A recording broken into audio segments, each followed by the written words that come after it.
Hi boys and girls, it's Mrs. Lark, and since we're in the midst of Hanukkah, I thought it would be a good time to read the story, The Runaway Latkes. Now, I've read this story a few years ago, so some of you might remember it, but it is a good comparison tale to the gingerbread man. So you'll see some similarities, but definitely some differences, and maybe learn a little bit about the special Hanukkah treat, latkes. So here we go. The Runaway Latkes is written by Leslie Kimmelman, and it's illustrated by Paul Yalkowitz. So here we go.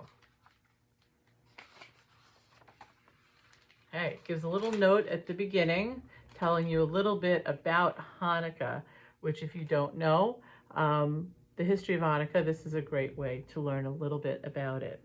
It says, over 2,000 years ago in ancient Judea, roughly present-day Israel, a group of Jews led by Judah Maccabee fought King Antiochus of Syria for the right to practice their religion freely. The holiday of Hanukkah celebrates the Maccabees' victory. It also celebrates the miracle that followed the victory. Inside the ancient temple in Jerusalem, one day's lamp oil burned brightly for 8 days and nights. Today, Hanukkah latkes are cooked in oil to commemorate that miracle. Here we go. The first night of Hanukkah was just a few hours away. Rebecca Bloom was at synagogue making potato pancake latkes for the big Hanukkah party.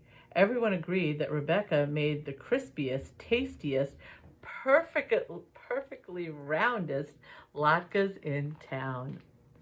Plop, plop, she dropped each latke in a big pan of hot oil. Sizzle, flip, as she cooked, she sang to herself, big and round, crisp and brown, I fry latkes by the pound.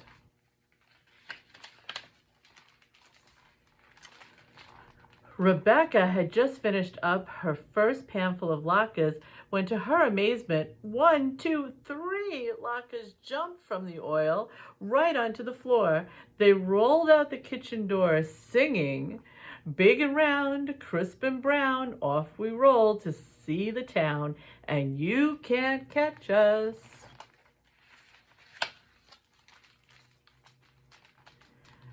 Oh my, exclaimed Rebecca, we need these latkes for our party tonight. Stop, latkes, stop.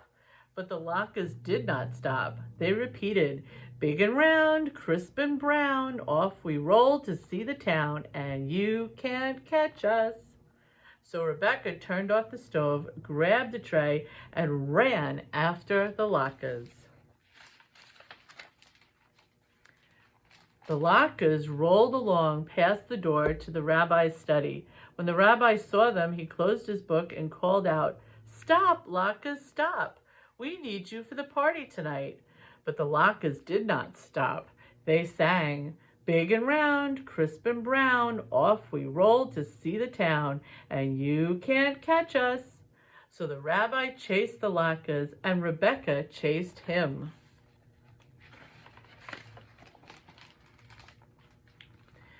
The latkes rolled along past the room where the cantor was practicing scales. When she saw what was happening, she changed her tune. Stop, latkes, stop, she trilled in a sweet voice. We need you for our party tonight. But the latkes did not stop. They sang, big and round, crisp and brown, off we roll to see the town, and you can't catch us. Oh, excuse me. So the cantor chased the latkes, and the rabbi chased the cantor, and Rebecca chased the rabbi. The latkes rolled along out the front door of the synagogue. 2 boys were playing ball, waiting for the celebration to begin. When they saw the runaway latkes, they stopped throwing the ball to each other and threw it at the latkes instead, trying to knock them over. Stop, latkes, stop, they shouted. We want to eat you at the party tonight. But the latkes did not stop. They sang, big and round, crisp and brown, off we roll to see the town, and you can't catch us. So the boys chased the Latkes, and the cantor chased the boys, and the rabbi chased the cantor, and Rebecca chased the rabbi. My goodness. Through the town the Latkes went. They rolled up to the mayor's office. Out he hurried to see what all the noise was about. Latkes, he said. My mother used to make latkes for me every Hanukkah. Rubbing his stomach, he proclaimed loudly, "Stop, Latkes, stop, by order of the mayor." But the Latkes did not stop.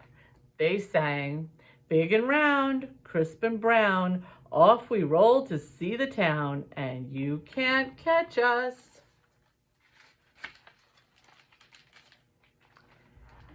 So the mayor chased the Latkes, and the boys chased the mayor, and the cantor chased the boys, and the rabbi chased the cantor, and Rebecca chased the rabbi.